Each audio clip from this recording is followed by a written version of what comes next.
10 মুহররম কারবালার প্রান্তরে কি ঘটেছিল? নবীজির প্রিয় নাতি ইমাম হুসাইন রাদিয়াল্লাহু তাআলা আনহুকে কিভাবে শহীদ করা হয়েছিল? হুসাইনের মাথা মোবারক আলাদা করেছিল কোন জালিম? সঠিক ঘটনা জানতে হলে ভিডিওটি শেষ পর্যন্ত দেখতে থাকুন। 60 হিজরিতে ইরাকবাসীদের নিকট সংবাদ পৌঁছালো যে ইমাম হুসাইন রাদিয়াল্লাহু তাআলা আনহু ইয়াজিদ বিন মুয়াবিয়ার হাতে বায়াত গ্রহণ করেননি। তাই ইরাকবাসীরা ইমাম হুসাইন রাদিয়াল্লাহু তাআলা আনহুকে চিঠিতে জানিয়ে দিলেন যে ইরাকবাসীরা তার হাতে খেলাফতের বায়াত করতে আগ্রহী। ইয়াজিদকে তারা সমর্থন করে না বলেও সাফ জানিয়ে দিল। তারা আরও বলল যে ইরাকবাসীরা ইয়াজিদের পিতা মুয়াবিয়া রাদিয়াল্লাহু তাআলা আনহুর প্রতিও মোটেও সন্তুষ্ট ছিল না। চিঠির পর চিঠি আসতে লাগল। এভাবে 5 শতাধিক চিঠি ইমাম হুসাইন রাদিয়াল্লাহু তাআলা আনহুর কাছে এসে জমা হলো।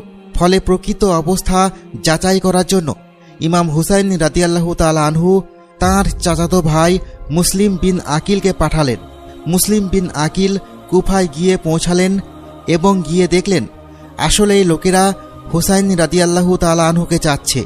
লোকেরা মুসলিম বিন আকিলের হাতেই হুসাইনের পক্ষে বায়াত নেওয়া শুরু করল। হানি বিন উরওয়ার ঘরে বায়াত সম্পূর্ণ হল।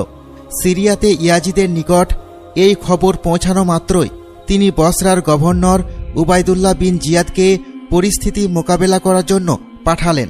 ইয়াজিদ উবাইদুল্লাহ বিন জিয়াদকে আদেশ দিলেন যে তিনি যেন কুফাবাসীকে তার বিরুদ্ধে হুসাইনের সাথে যোগ দিয়ে বিদ্রোহ করতে নিষেধ করেন। উবাইদুল্লাহ তখন কুফায় গিয়ে পৌঁছালো। সেখানে সে বিষয়টি তদন্ত করতে লাগল এবং মানুষকে জিজ্ঞাসা করতে শুরু করল। পরিশেষে সে নিশ্চিত হল যে হানি বিন উরওয়ার ঘরে হুসাইনের পক্ষে বায়াত নেওয়া হচ্ছে। অতপর মুসলিম বিন আকিল 4000 সমর্থক নিয়ে অগ্রসর হয়ে দ্বিপ্রহরের সময় উবাইদুল্লাহ বিন জিয়াদের প্রাসাদ ঘেরাও করলেন। এই সময় উবাইদুল্লাহ বিন জিয়াদ দাঁড়িয়ে এক ভাষণ দিল। তাতে সে ইয়াজিদের সেনাবাহিনীর ভয় দেখালো। সে এমন ভীতি প্রদর্শন করল যে লোকেরা ইয়াজিদের পাকড়াও এবং শাস্তির ভয়ে আস্তে আস্তে পলায়ন করতে শুরু করল। যাই হোক, কুফাবাসীদের 4000 লোক পালাতে পালাতে এক পর্যায়ে মুসলিম বিন আকিলের সাথে মাত্র 3 জন লোক অবশিষ্ট রইল। সূর্য অস্ত যাওয়ার পর মুসলিম বিন আকিল দেখলেন হুসাইন রাদিয়াল্লাহু তাআলা আনহুর প্রেমিক আল্লাহর একজন বান্দাও তার সাথে অবশিষ্ট নেই। এবার তাকে গ্রেপ্তার করা হলো। উবাইদুল্লাহ বিন জিয়াদ মুসলিম বিন আকিলকে হত্যার আদেশ দিল। মুসলিম বিন আকিল উবাইদুল্লাহর নিকট আবেদন করলেন যে তাকে যেন হুসাইন রাদিয়াল্লাহু তাআলা আনহুর নিকট একটি চিঠি পাঠানোর অনুমতি দেয়া হয়। এতে উবাইদুল্লাহ রাজি হল। চিঠির সংক্ষিপ্ত বক্তব্য ছিল এই রকম: হুসাইন, পরিবার পরিজন নিয়ে ফেরত যাও। কুফাবাসীদের ধোকায় পড়ো না, কেননা তারা তোমার সাথে মিথ্যা বলেছে। আমার সাথেও তারা সত্য বলেনি। আমার দেওয়া এই তথ্য মিথ্যা নয়।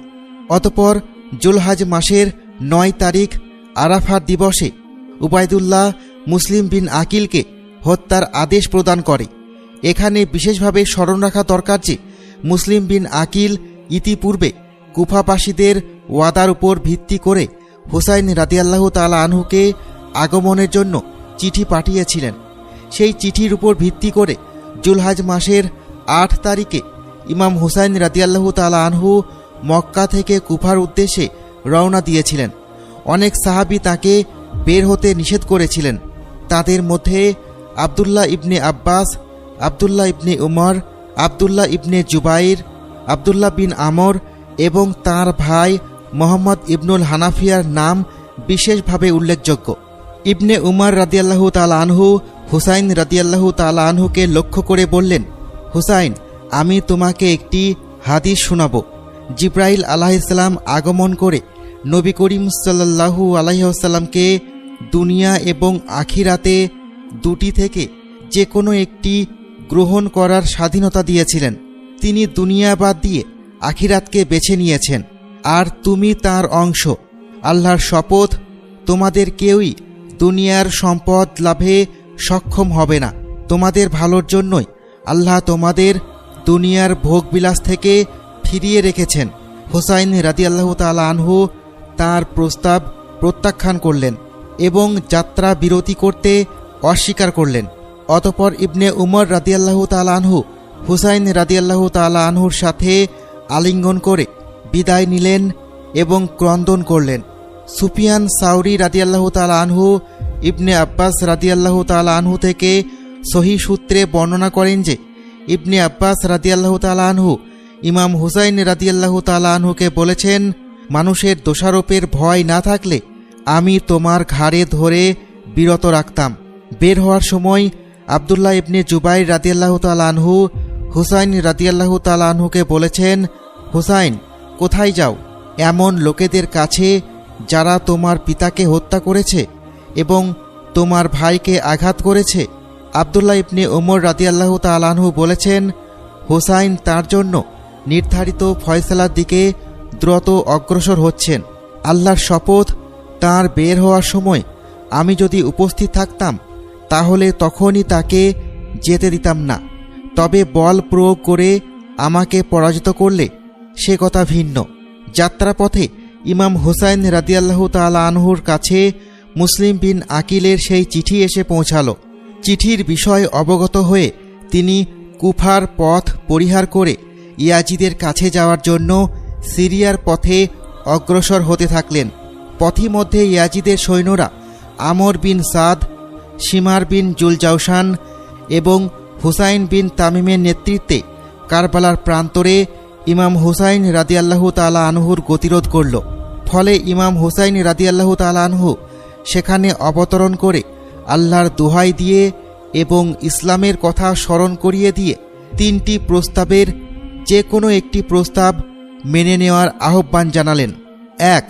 হুসাইন বিন আলী রাদিয়াল্লাহু তাআলা আনহুকে ইয়াজিদের দরবারে যেতে দেওয়া হোক। 2. অথবা তাকে মদিনায় ফিরে যেতে দেওয়া হোক। 3.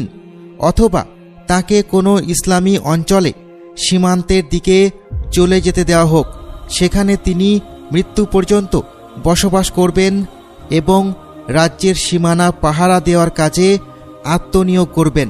কিন্তু ইয়াজিদের সৈন্যরা তার কোনো প্রস্তাবই মানতে রাজি হল না। তারা বলল, উবাইদুল্লাহ বিন জিয়াদ যেই ফয়সালা দিবে আমরা তা ব্যতীত অন্য কোনো প্রস্তাব মানতে রাজি নয়। এই কথা শুনে উবাইদুল্লাহর এক সেনাপতি বলল, এরা তোমাদের কাছে যেই প্রস্তাব পেশ করেছে তা কি তোমরা মানবে না? আল্লাহর কসম, তুর্কি এবং দাইলামের লোকেরাও যদি তোমাদের কাছে এই প্রার্থনাটি করত তাহলে তা ফেরত দেওয়া তোমাদের জন্য বৈধ হতো না। এরপরও তারা উবাইদুল্লাহর সিদ্ধান্ত বাস্তবায়ন করতেই দৃঢ়তা প্রদর্শন করল।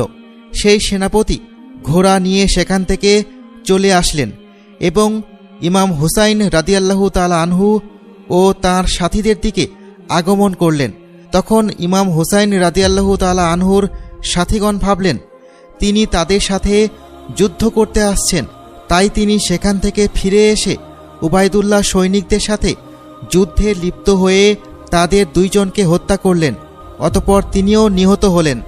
সৈন্য সংখ্যার দিক থেকে ইমাম হুসাইন রাদিয়াল্লাহু তাআলা আনহুর সাথী ও ইয়াজিদের সৈনিকদের মধ্যে বিরাট ব্যবধান ছিল।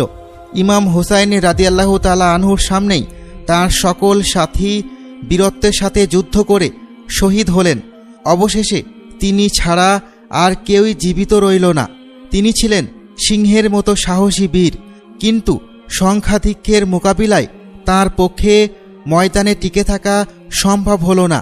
কুফাবাসী প্রতিটি সৈনিকের কামনা ছিল সে ছাড়া অন্য কেউ ইমাম হুসাইন রাদিয়াল্লাহু তাআলা আনহুকে হত্যা করে ফেলুক, যাতে তার হাত রাসূলের দৌহিত্রের রক্তে রঙিন না হয়।